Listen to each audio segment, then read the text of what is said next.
place when I was a junior high school student.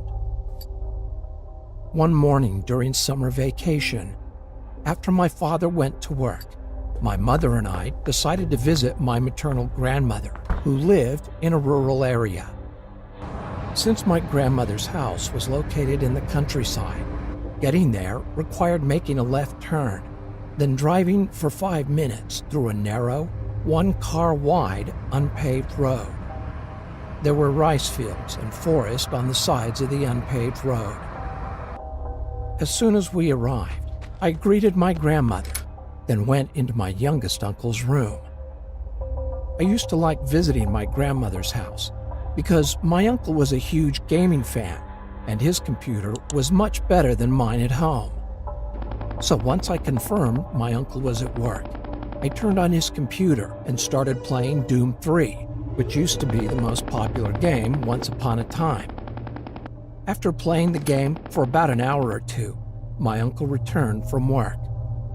Upon his arrival, my grandmother asked him to take her grocery shopping, since my mother, my aunt, and I were visiting her house. So at about 7 p.m., they all drove to town to do some grocery shopping. I was super excited and waved goodbye to them. Since I think it is unnecessary to explain why I was excited, I'll just leave it. After enjoying about 90 minutes of free time, my uncle called. He said he was about to turn left on the road, but one of the front wheels was punctured and asked me to bring him a new tire which was in the storage shed.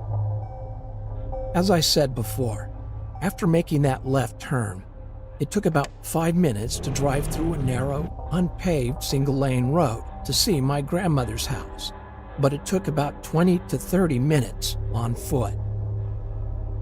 Now that I think about it, it was quite scary to walk on that road, especially at night. It had no streetlights and was surrounded by rice fields and forest. It was almost 9 p.m., and that area got quite dark at about 8 because it was in the country. So to be honest, I was really scared, but not wanting anyone to know I was a coward, I decided to go. I grabbed the tire, left the house, and started walking along the unpaved road. I could see my uncle shining his car's headlights toward me. That said, he was still quite far away from me, and the headlights looked like 2 big yellow dots. I was a bit relieved knowing my uncle and family were on the other end of this road, but the night was dark, which deepened my fear. You know, when you walk in the darkness, your eyes adjust, and you start to see unclear shapes. I felt like I could see someone standing in the rice field, and someone sitting down, resting his chin on his hands and looking at me through the bushes. I broke out in a cold sweat and held my legs to keep them from shaking. It felt scarier than being alone on a pitch-dark night, and because of the fear and the delusion I had created, I remember feeling really dizzy. After walking for about 20 minutes, I looked towards my uncle's car and realized I was nearly there. Feeling happier, I rolled the tire faster. I rushed to hand over the tire to him as soon as possible, but saw something in front of me. I wasn't sure what it was because it was still a bit away from me, but it was something dark. Suddenly, I felt strange and slowed down. Since I wanted to determine what it was while still having some distance, I strained my head and neck trying to look carefully, but it was too dark. Although I was scared, I started to walk again, thinking, nothing is going to happen because I have my uncle and family about 300 meters away. But when I got closer to it, I stopped because it became clearly visible. It was an old woman squatting with her mouth open, looking at the rice fields. I could only see the side of her face, but my whole body shivered because her blank facial expression with her mouth open was now clearly visible in the darkness. Without realizing it, I walked really close to the old woman. For reasons I don't understand, walking by without saying anything seemed even scarier. so I started talking to her.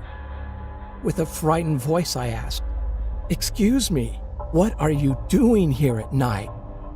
But she did not respond and kept looking at the rice field. On the verge of crying, I shouted, "Excuse me!" She then looked at me, and I felt my heart tightening. Even though it was dark, I could clearly see she had permed white hair, and I could only see the white parts of her eyes. The scariest thing were the huge wrinkles and stains covering her face and her wide-open mouth. I felt strange, like I was going crazy while looking at her. I had eye contact, but was looking down while she was looking up at me. After a few moments of eye contact, she turned her body toward me. Oh my gosh, I thought she was sitting down, but realized she had no lower body. She only had a torso and head which was supported from the ground with 2 arms. A flood of thoughts crossed my mind, but I remember thinking, there is Satan right in front of me. I felt like she was going to run into me with her 2 arms if I didn't move, so I grabbed the tire in my arms and sprinted with my eyes closed tightly. Without remembering how long I'd been running, I suddenly felt relieved. It was the next morning, and I was in my grandmother's room.